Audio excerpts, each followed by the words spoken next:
buenos días a todos. Mi nombre es Anabel Segarra.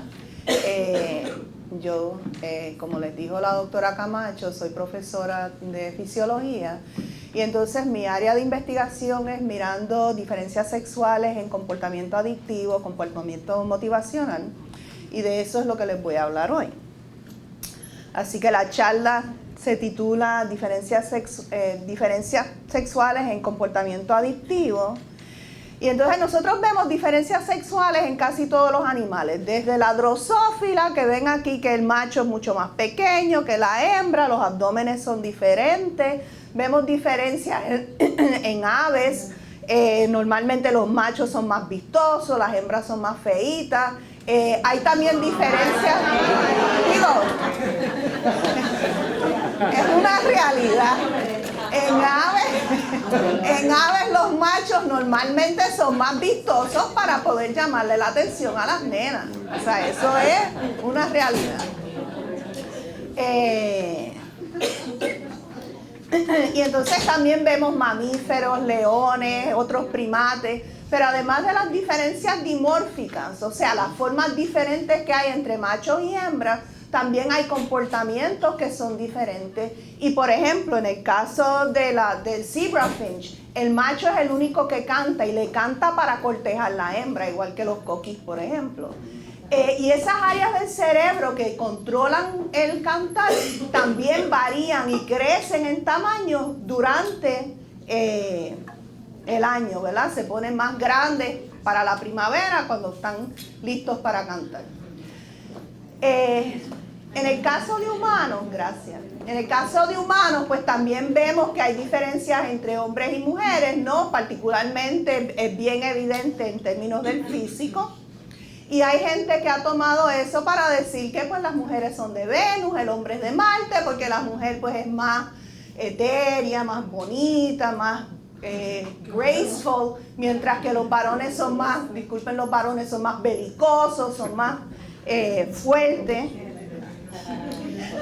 Y también se ven diferencias en términos del sistema nervioso central. Por ejemplo, los nenes tienden a ser mucho más agresivos y muestran tipos de comportamiento que son más, que llaman rough and tumble. Y eso es bien evidente. Usted se para afuera de una escuela elemental, ven los nenes de 7 o 8 años, los nenes salen con las camisetas afuera y las nenas normalmente son más tranquilas. Los juegos de ellas son más orientados a juegos sociales. En términos, por ejemplo, de comportamiento social, hay una mayoría de varones que abusan drogas de abuso y también que cometen crímenes violentos. Por otro lado, también en términos de enfermedades del sistema nervioso central, hay más mujeres que son más, o sea, la incidencia, por ejemplo, de depresión y de enfermedades como anorexia y bulimia son más prevalentes en mujeres que en los varones. Hay personas que piensan que eso pues es por cuestiones sociales o culturales, pero se han hecho inclusive experimentos en monos rhesus, donde por ejemplo le dan a escoger para jugar con carritos o con peluches, y los machos monitos tienden a coger los carritos, mientras que las nenas pues lo mismo juegan con los peluches que con los carritos. O sea que aparentemente hay una base fisiológica para esas diferencias sexuales. Hay también diferencias en términos de la selección de pareja. Cuando los varones tienden a coger mujeres más jóvenes, más bonitas, ¿verdad? Lo que llamamos los trophy wives. Y las mujeres tienden a seleccionar hombres que son, pues, que tienen dinero, porque pueden proveer para ella y su progenie. En términos de edades, por ejemplo, se han hecho estudios donde nosotros, por ejemplo, aquí tenemos las mujeres y los hombres, y aquí es si la pareja es mayor que él o menor. Y fíjense que independientemente si estamos en África o en Estados Unidos, los varones tienden a coger mujeres más jóvenes y las mujeres tienden a coger hombres mayores que ellas. Y eso también lo ven en la farándula, lo ven en los negocios y lo ven hasta en Howard Marshall, que ese señor era billonario y era profesor, fue decano de la Escuela de Leyes de Yale. y fue el que se casó, ¿verdad?, con Anna Nicole Smith.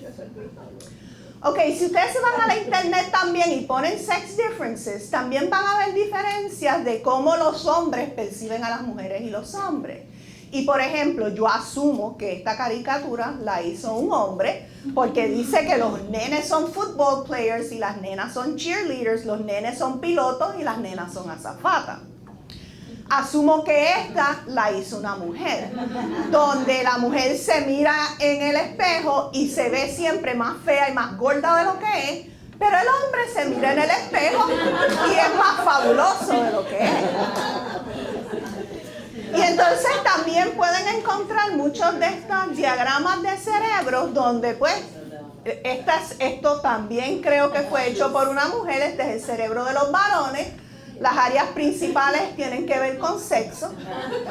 Y entonces esto asumo que fue hecho por un hombre. Las áreas principales tienen que ver con zapatos y con que me duele la cabeza.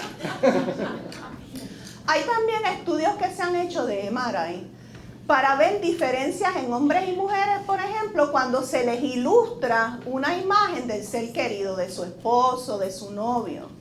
Y de hecho, si ven aquí, este es el cerebro de mujeres, este es el cerebro de hombres.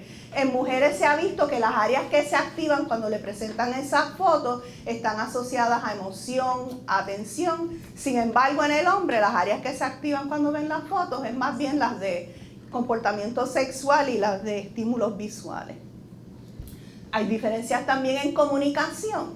Y por ejemplo, digamos, en casos de tomar decisiones, los varones muchas veces se dirigen cuando están en una conferencia, hablan sobre su decisión y vamos a discutirla, mientras que la mujer normalmente empieza, vamos a tener una discusión para entonces hacer una decisión.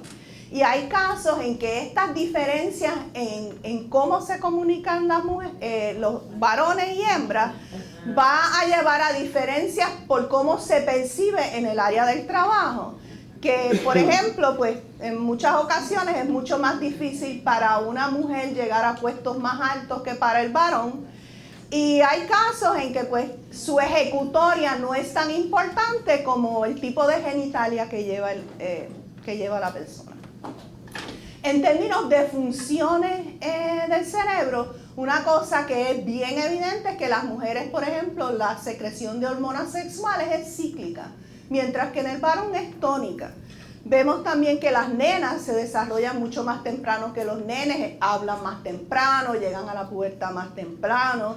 Y hay también ciertas diferencias en pruebas cognitivas. Las mujeres normalmente son mejores en pruebas verbales y en ecuaciones matemáticas simples, mientras que los varones son mucho mejores en pruebas que tienen que ver con visual acuity y también con problemas más complejos matemáticos. En términos de comportamiento adictivo también vemos diferencias. Normalmente, en términos de qué es lo que conlleva a un individuo a abusar droga, vemos que las mujeres y las nenas normalmente son víctimas a violencia y a trauma en mayor incidencia que los varones. Normalmente también ellas son las que llevan la carga de la familia. Hay muchas madres solteras que también por ese mismo hecho las conlleva pues, a buscar otras alternativas. Y porque ellas son las que son el jefe de familia, la mayoría de estas mujeres también, si ustedes comparan el nivel de pobreza en familias, la mayor incidencia cae en mujeres y no en hombres. Y también responden diferente a tratamientos de adicción. Número uno, el estigma de uno ser un adicto tiene mayor peso en una mujer que en un hombre, y también cuando van a dar tratamiento tienen que tener en consideración que la mujer en muchas ocasiones tiene familia y tiene niños que tiene que también dedicar atención a esa parte porque forma parte de su ser. Si nosotros viéramos, por ejemplo, estudiamos niños, estos son niños menores de 18 años, y entonces evaluamos la oportunidad que tienen para usar drogas versus si realmente están usando drogas o no. El de la izquierda son los nenes, el de la derecha las nenas. Ven que en todas estas drogas la oportunidad de usar drogas es mucho mayor en los niños porque están en la calle más que las nenas. Sin embargo, una vez que se exponen a droga, 50% de estos niños continúan hacia el abuso o hacia adicción y el 46% de las nenas. O sea que la diferencia no es tan marcada como uno podría esperar. En términos de adicción a cocaína, vemos que las mujeres normalmente desarrollan uso, una vez se exponen a cocaína, desarrollan dependencia mucho más rápido que los varones.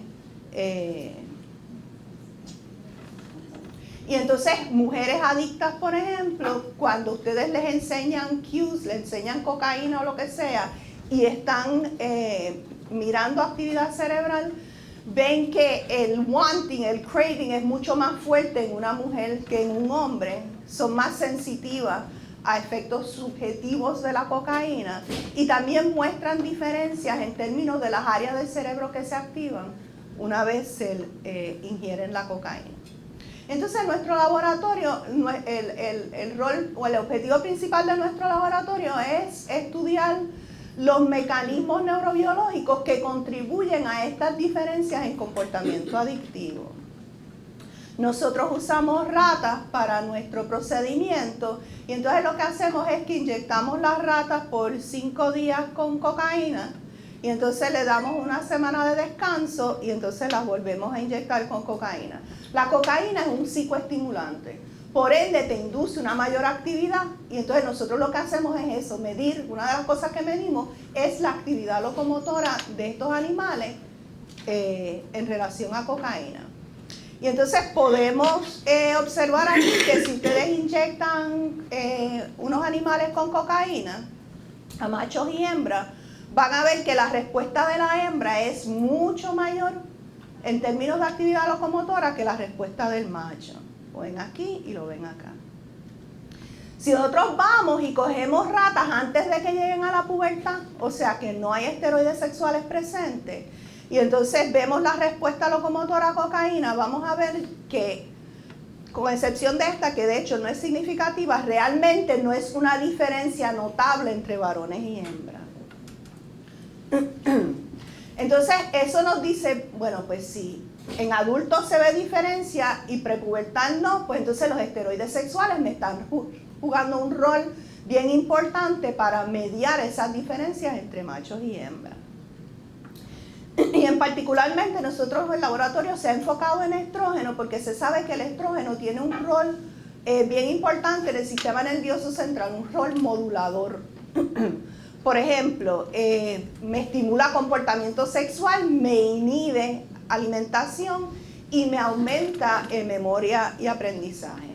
Y aquí, por ejemplo, pueden ver un cultivo de neuronas sin estrógeno y con estrógeno, como la ramificación aumenta un montón bajo la influencia del estrógeno. Así que en el laboratorio cogemos hembras, las ovariectomizamos y a la mitad de ellas le añadimos estrógeno. Y entonces medimos su respuesta locomotora a la cocaína. Y lo que hemos encontrado es que la respuesta inicial de la rata con estrógeno es menor, pero a medida que va recibiendo más cocaína, ocurre un aumento bastante significativo en su respuesta locomotora. Si nosotros entonces bloqueamos los receptores de estrógeno, añadiéndole una cánula dentro del cerebro, vemos que una vez nosotros bloqueamos esos receptores, no se ve esa diferencia que se veía inicialmente. Cuando hacemos otro tipo de prueba, que es condicionamiento, observamos lo mismo. Que vemos que hembras, obviamente, tanto sin estrógeno como con estrógeno, muestran una mayor craving por esa cocaína, pero si se fijan, las que tienen estrógeno, esta diferencia es mucho más marcada que las que no tienen estrógeno. Y nuevamente, si bloqueamos los receptores, esta diferencia desaparece, lo que nos dice que el estrógeno juega un rol bien importante. Hemos hecho también experimentos de resonancia magnética donde las ratas se ponen en un MRI y si se fijan aquí, la activación del cerebro de ratas cuando tienen cocaína es mucho más alta, amarillo quiere decir que es más alta, que ratas sin estrógeno. Así que en resumen, nosotros podemos encontrar que en las hembras el estrógeno me aumenta la sensitización a la cocaína, me aumenta el condicionamiento a la cocaína. Vemos que me aumenta también la respuesta a diferentes áreas del cerebro relacionadas con adicción y que juega un rol bien importante en los cambios que ocurren en el cerebro que conllevan a la persona o que conllevan a la rata a mostrar comportamiento adictivo. También tenemos que pensar que cuando nosotros estemos hablando de tratamientos para adicción, se debe tomar en consideración el sexo del individuo, porque como ustedes vieron, no responde igual un macho que una hembra, y yendo más allá, el tratamiento podría ser más efectivo si se aplica en un momento en particular durante el ciclo menstrual, porque entonces podría actuar sinergísticamente con las hormonas para tener un mayor efecto. De la misma forma, se tiene que también tomar en consideración en aquellos programas sociales de prevención y de tratamiento para mujeres, se debe tomar en cuenta el sexo del individuo y toda la data que se ha obtenido de estos estudios. Entonces quiero agradecer a los estudiantes, ¿verdad?, que ellas tres obtuvieron su grado doctoral como parte de estos estudios, de hecho los que hicieron los estudios y las agencias que financiaron los estudios. Gracias.